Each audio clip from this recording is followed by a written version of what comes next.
And we're going to move on to Lolita, the 1962 version, which is a black comedy psychological drama directed by the aforementioned Kubrick, based on the 1955 novel of the same name by Vladimir Nabokov. It was made for a budget of about $2 million. It was also successful, fairly speaking. It made $9.2 million. It's got a little bit of controversy. I'll share this with everyone. A 2020 article by journalist Sarah Weinman alleges that Harris, the producer of the movie, had sex with Lyon during the shooting of the film when she was 14 years old, although Lyon had remained silent regarding the rumors for many years. When asked for a statement on the planned remake of the film in 1996, she had stated, "My destruction as a person dates from that movie. Lolita exposed me to temptations no girl of that age should undergo. I defy any pretty girl who's rocketed to stardom at 14 in a sex nymphette role to stay on the level path thereafter." The movie is about, how do I put this? A middle-aged literature lecturer who writes as Humbert Humbert, as he has hebephilia. He is sexually infatuated with young adolescent Dolores Haze, whom he calls Lolita. The film stars James Mason as Humbert, Shelley Winters, Shelley Winters, as Mrs. Haze, Peter Sellers as Quilty, and Sue Lyon in her film debut, and what a film debut it was, as Dolores Lolita Haze. The novel was considered unfilmable when Kubrick acquired the rights around the time of its U.S. publication. Owing to restrictions imposed by the Motion Picture Code, the film toned down the most provocative aspects. We'll talk about how he manages to do that, sometimes leaving much of the audience's imagination. It polarized critics with its themes of child sex abuse, but was nominated for Best Adapted Screenplay at the 35th Academy Awards. Years after its release, Kubrick expressed doubt that he would have attempted to make the film had he fully understood how severe censorship limitations on it would be.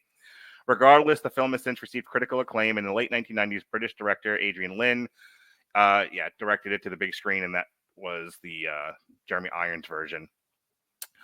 So, again, I've seen that one. I didn't watch this one until we were going to watch it for the podcast.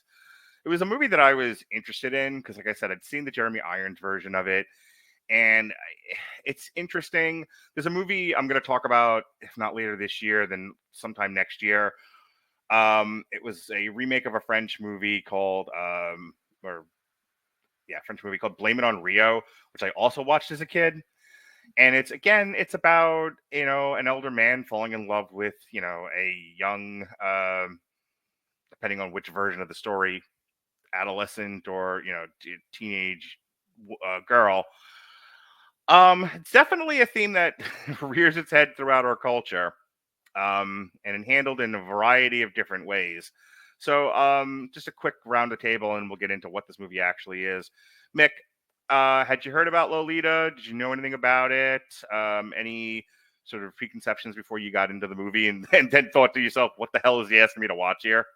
I knew it was a book, and I knew it was a movie. I hadn't read the book, and I hadn't watched the movie until I had to for the podcast. I haven't even seen that 90s version either. But it was a movie. Just saying. People are definitely film doing things. With what you were saying about how that kind of concept kind of rears itself into our culture every once in a while, I think it is definitely something that needs to be talked about. And if that's in a way that people are only going to pay attention to it in a movie, then sure. But, Okay. Dorian, you're anything about Lolita before we came to the podcast? Well, yeah, and I'm sorry, I'm gonna bring the party way down with this one, but Here we go. Well, no, because it's important to this. When I was 14, I was molested and raped by an older person, and was taken advantage of through manipulation and grooming. So this movie, when I signed on for this podcast, I really wanted to talk about Clockwork Orange, obviously, and Eyes Wide Shut, because both movies that I enjoy. This one I'd never seen for obvious reasons, because I was expecting it to piss me off because of my own experiences, which, again, I'm not going to dig into that too deep because I don't want to bum the entire podcast out. But as a rape victim myself, who was around the same age as Lolita's supposed to be, I was expecting this to be darker and, again, to piss me off. And again, I'll get into it more when we're talking about the movie. It didn't, but that's not a bad thing. Okay. Also, appreciate you being brave and telling that part about yourself. Thank you for that. Sean, Lolita. You know,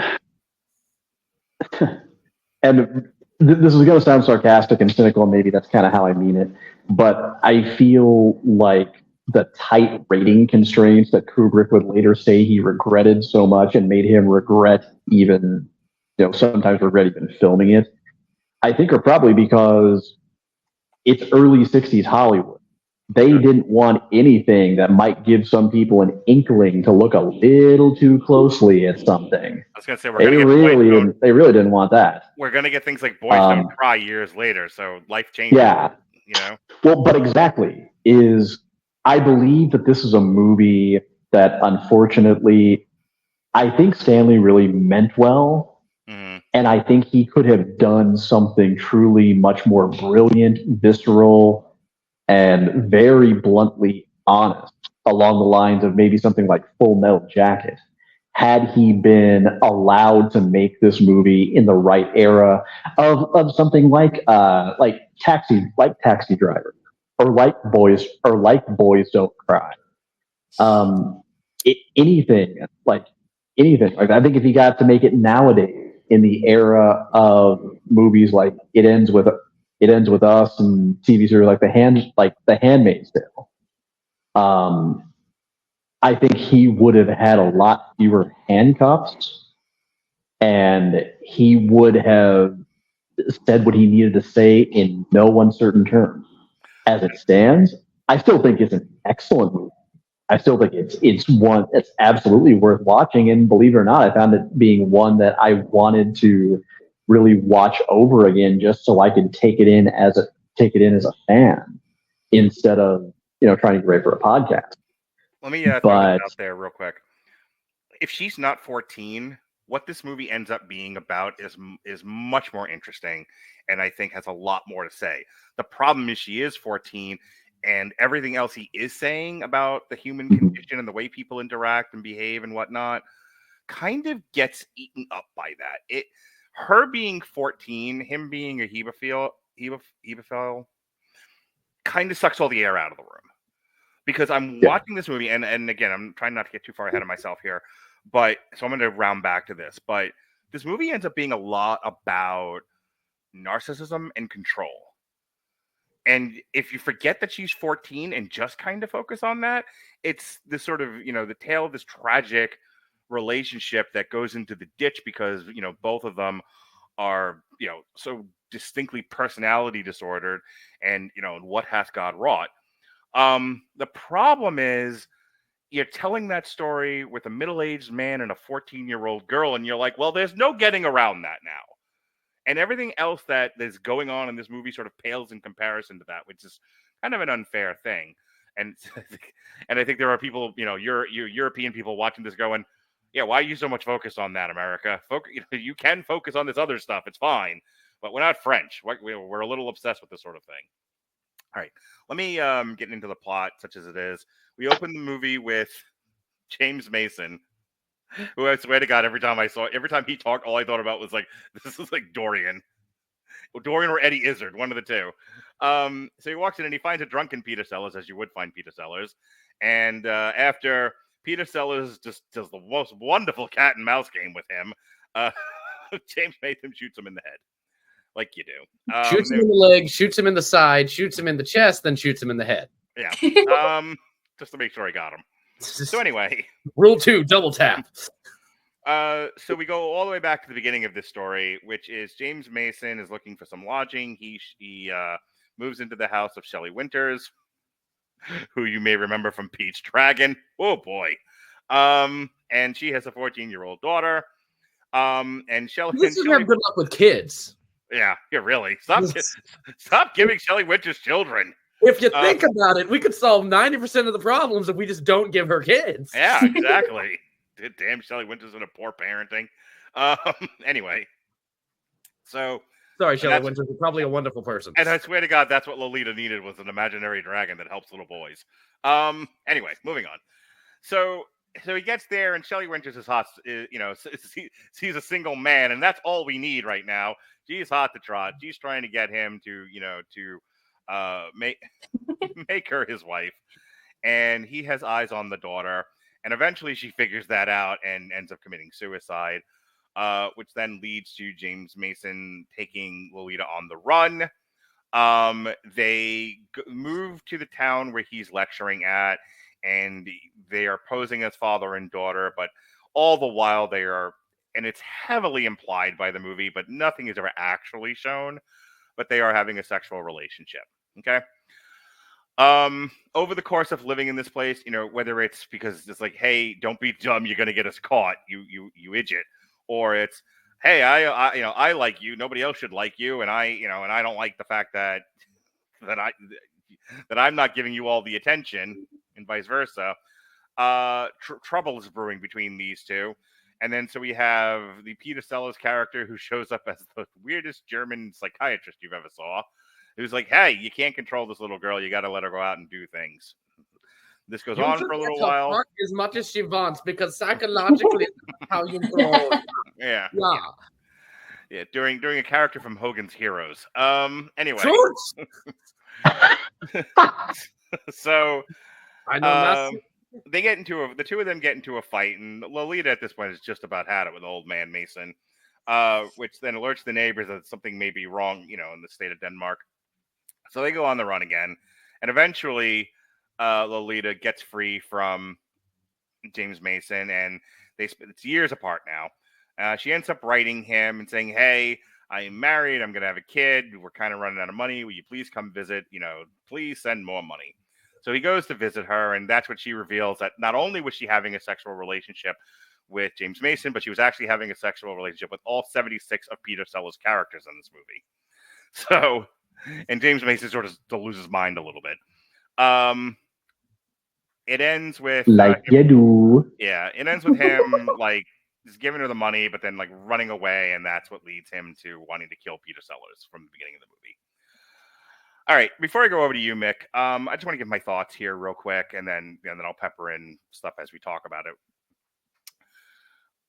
This has all the Kubrickisms that we talked about with The Clockwork Orange. It has great performances. It has funny performances. James Mason, and this just may be the way the man acts, does not talk the way humans talk. And it feels like sometimes he's the only one in this movie.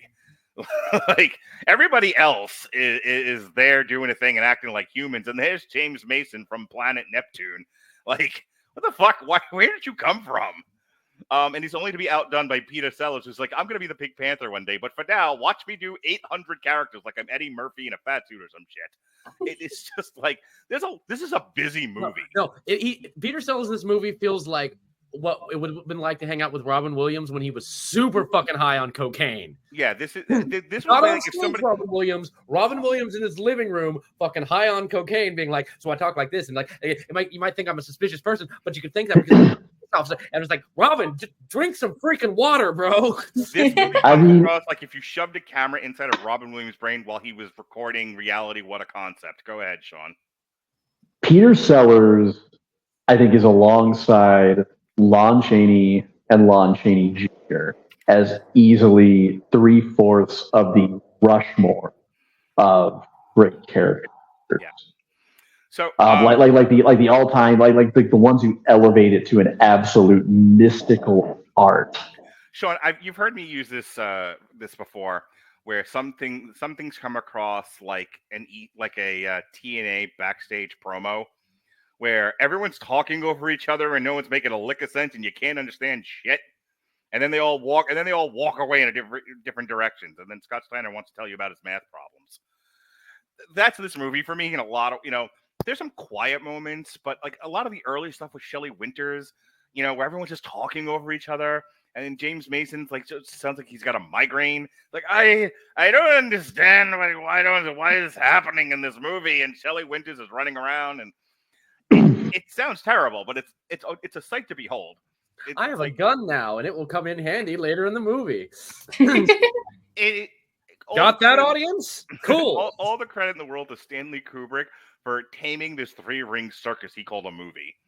That being said, I just wanted to throw that out there, that performance-wise, dialogue, readings. It's all so wonderfully bizarre. The other thing about it, and again, going back to A Clockwork Orange, there's a lot of lovingly longing, gazing shots with the camera. I mean, it's for a black and white movie, it is beautifully shot. It's a little hard to tell at times with some of the costuming, but they really do some interesting things with Dolores's costumes, the way they shape her body, to where, you know, there is the tacit recognition she is a 14-year-old girl, and there's only so much you can do, especially in 1962. But still, subtlety. There's a lot of subtlety in this movie. It's probably it's weirdly one of the more subtle movies I've ever seen, and that is to its credit. So those are some of the things I wanted to throw out there. Any one of them you can grab on or add your own there. Mik, what'd you think of Lolita? So, I actually have a direct quote from Dorian after we watched this movie, from Peter. How do I get out of this chicken shit outfit? We both thought, oh my fucking God, shut up.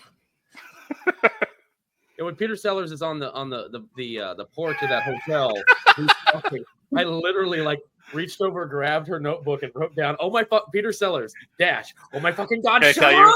You, I have been James Mason in that scene more times in my life than I care to count. Where I think we broke Sean. Kill him. Shut up! Oh my God, I don't want to be here. I did not sign up for your TED Talk. Shut up! Just that minute-long tangent that he goes on is so hard to listen to, and it's awful. Like it's like the dialogue reading equivalent of someone trying to get out of a tight parking spot. Yeah. Going back and forth, and you're never going anywhere. And it's like, this is taking forever. Mark, my fellow historian of Animaniacs, you know what it made me think of? What did it make you think of, Sean Comer? It made me think, and maybe you know the details of this short better than I do, but the short where Yakko, Wacko, and Doc are crashing the studio event, and they get roped in to this one endless conversation with the Ben Stein voice character. Yeah. And Wacko at one point, because I have used this line with this exact delivery, just goes, "Go away." Go ahead. Go, Nick. But the movie overall, I felt like was okay. The costumes really felt 50s to me, and even with talking about the girl's character in general, that would definitely be more of a youthful fit. And as the movie goes on, she has a little bit more elements of more adult aspects to her outfit. Just, I think as the movie progresses, he's forcing her into that role where it's like, well, I'm going to make you a woman kind of thing. Right. What's the group? But how big, one of the things I pointed out was how big her petticoat was. That was very if you're a teen, you want your petticoat to be as big as possible because you want the big twirl and everything like that. And so everyone's was very, each person's costume related to who they were as a character. And so with the professor, he's very smart. He had the tweed jacket, which is something, I mean, everyone can get that from just looking at him. And then with the mother, she's like the hopeless widow. And so she has kind of a more sexier outfit because she's trying to get into this guy's pants. Yeah, I was going to say, she's wearing leopard print. She might as well be a sign that says, "Hey, bang me." Exactly. Also, one other thing I wanted to point out that I thought was a little funny is there was innuendos, whether they meant to or not, throughout the whole movie. And one of my favorite ones was Camp Climax. When she gets sent to summer camp, it's literally called Camp Climax. I thought you were half going to say sandwich with extra mayo, just like you like it. I tell you, I was definitely especially during the party scene with all the adults early on in the movie. I kept getting oh, this is like a silent swinger town.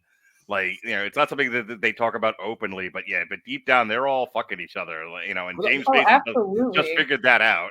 The starting gun for the innuendos, though, has to be when he's he agrees to live there after he's seen Lolita in her two-piece bathing suit outside.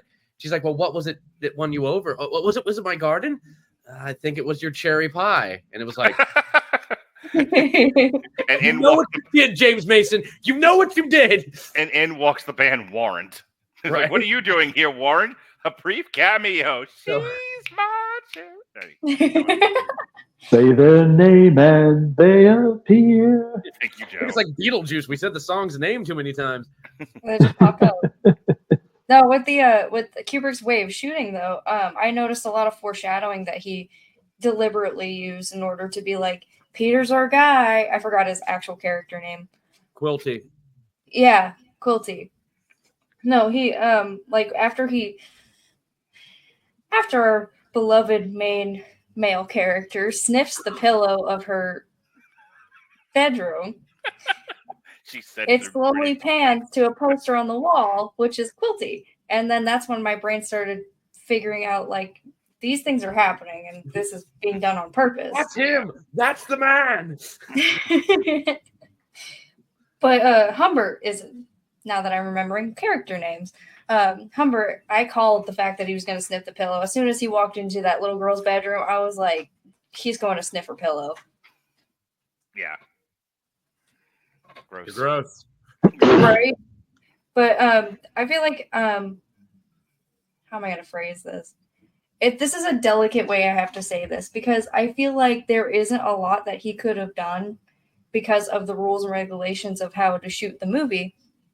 But I feel like there is too much left to the audience imagination just because, and I'm not saying like actually deliberately shoot these things. Like, I don't want to see that. I think that'd be disgusting. Sure. But like just add a little bit more maybe in the dialogue to be like, because otherwise if you're a person who's just casually watching this, how many times in those moments could you think, oh, this is just the stepdad, he does care for her and they're going on vacation? Yeah, if you weren't sitting down and watching the movie, if you were just walking in and out, like, you know, you were cooking dinner and it was on, you would have thought that you had caught parts of a melodrama about like, oh, well, a mom died and a stepfather and his daughter have to like move past it and, you know, try to have the Private West. What are you watching? The Grapes of Wrath? Kind of. And like I'm not saying it has to be shot like the whole thing needs to be shot in the way like, oh, this is what's actually happening. But sometimes audience needs a little bit more in order to really get there. Yeah. It'd be interesting to see what you can do now with, you know, not having nearly the amount of limitations. But I would almost be afraid that this would get too gross. Like this, you know, I don't know. We live in a world where we also had kids and Boys Don't Cry and the Basketball Diaries and a lot of really horrible stuff that we've seen on film. So I don't know if I want to see a 2024 version of Lolita. Probably not, honestly. Yeah, I think that's what you get sent to hell for. All right, speaking of Dorian, you sick Dutch bastard. All right, what do you want to talk about with this movie, Dorian? Well, again, this movie to me, just from a filmmaker's point of view, it really felt like a 40s or like early 50s movie to me. Just the way it moved, the music and stuff like that, which there's nothing wrong with. It was just like, you know, man, this was made in the 60s, but it still feels like, you know, this is like a 40s, some odd, you know, 40s, 50s movie. Has that Wizard of Oz feel to it. Yeah, just like that. And that's one of the weird things I've been talking a lot about Stanley Kubrick's shooting style and like, you know, usually how he gets with his production designers. And I know this is really early in his career. This is the most flat, uninteresting looking Stanley Kubrick movie I have ever seen. Do you think that was done purposefully? I wish I could say yes, because it's like, okay, I've got so much drama going on screen. I can't have them wondering like, what the fuck's going on in the background? Like, you know, with Clockwork Orange, like even just looking at Mik's, you know, background she's got now, there's so much going on there, right? You know, but you know, so it just, that's not a critique. That's more of a, that's weird. But as always, James Mason is just bringing the heat in this movie as he brings with everything. And it's like, you know, yes, hi, James Mason. I'm in love with my daughter. I haven't seen a guy made of so much slime since the last time I watched Swamp Thing. He is gross in this movie. Oh yeah, no, he's just so creepy. And it gets like, it's so funny because like the last thing I watched him in was because I rewatched Salem's Lot here recently, where he plays basically the Renfield like kind of main villain before the big fire shows up. But yeah, I had forgotten he was in this, and when it popped up James Mason, I was like, oh god, here we fucking go. Like, because when like the Lolita has Jeremy Irons, I'm like, okay, Jeremy Irons can bring that creep factor, sure, you know, because he's Jeremy Irons. He's done, he did it with Scar, just with his voice and stuff like that. But I was like, how is James Mason gonna? Holy shit, you did it!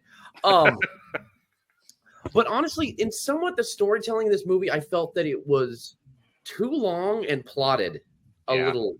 It's like the movie to me felt like a bad vacation story that was told by the friend of a friend who had heard the vacation story. So how I was telling you I want to eventually shoot an office scene full of full of women who one person states something, the next person says what, repeat, and then the third, and then it just keep going like that, where it's like if you cut the extraneous repeating of the story and asking stupid questions, you would have it would be only a minute of dialogue as opposed to 5 hours. Right. Same thing with a Kubrick movie. If you cut the amount of times they have to repeat each other before they actually move on to the next beat, this movie would have been 20 minutes. You're lying. You're lying to me. I'm not lying to me. You are lying to me. I'm not lying to you. Okay. I'm about to throw down my Peter Sellers rule on you. Oh my God, shut the fuck up. You just want to scream, give it to me in 10 words or less, or fuck off.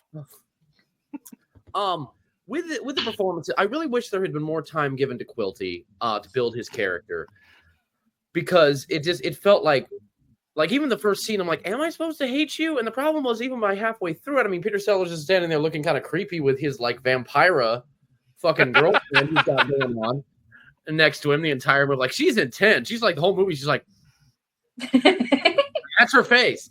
But sunglasses wouldn't have made it work. But no, it's I really wish more time had been given to expand his character and make us dislike him a little more, other than his oh my god, fucking god, shut up moments. But Lolita, and again, I give the actress a break, because again, she was 14 and 15 at the time of filming. But this is something I'm going to flick Kubrick for, is she doesn't act like a teenager, in my opinion. She acts like an old man telling someone how a teenager acts. Okay. I didn't want to get into it now. I'm going to drop a beat, and then you're going to blink twice at me, and we'll come back to it later. What she's acting like is, this may be a little bit in my own stuff, maybe I'm projecting, but middle-aged, narcissistic, personality disordered woman. Okay, yeah. I saw too much of that. It was way too familiar, and I'm like, oh God, I know you. Ugh, get down, vampire. Red alert, Sulu, reverse. I almost cowardly lying myself out the fucking window. I was like, oh God, not you again. It's no, I don't care. I don't care about you. Whatever. I hate you. I love you. Yeah. What? Ow. Oh God, it hurts. The cot scene though in the hotel with him. Yes, that is one of the best moments of this movie, because it feels like you walked into another film. There's a moment earlier where they start showing I was waiting for Don Knotts to show up. Right. Well, there's a point earlier in the film where they start showing clips from the Hammer version of Frankenstein, where they're watching it together at the drive-in. And I even made the joke as I was watching. It's we now bring you Curse of Frankenstein, already in progress. But the scene with the cot feels like you sat on. If I had not seen James Mason standing there, I would have thought I sat on the remote, and it changed to another channel where he was doing hotel hilarity with freaking Scatman. Yeah, I was waiting for Don Knotts to walk in. Oh, what are you doing, Jack Tripper? You can't sleep with a 14-year-old girl. I, James Mason, am trying to open up this cot because my stepdaughter would not allow me to sleep in the same bed, even though I would very much like to bang her. I would at this time. I mean, honestly, it's legitimately the most entertaining 10 minutes of that movie. But yeah, no, it's with and I had said this before, without context, again, if you were just if you're making dinner for everybody and Lolita's on, they're we're gonna turn on a movie, cool, whatever. You would think this is a melodrama, fucking The Way We Were or some shit, where it's they're trying to deal the mother committed suicide, and he was the older, stepfather who very much loved the mother, and he cares for the daughter, but he's they're not blood and they haven't known each other that long, so they're trying to build a relationship. If you don't have the context of what this movie's about, it kind of loses that. But at the same time, again, as a rape victim, I don't want to see her getting raped.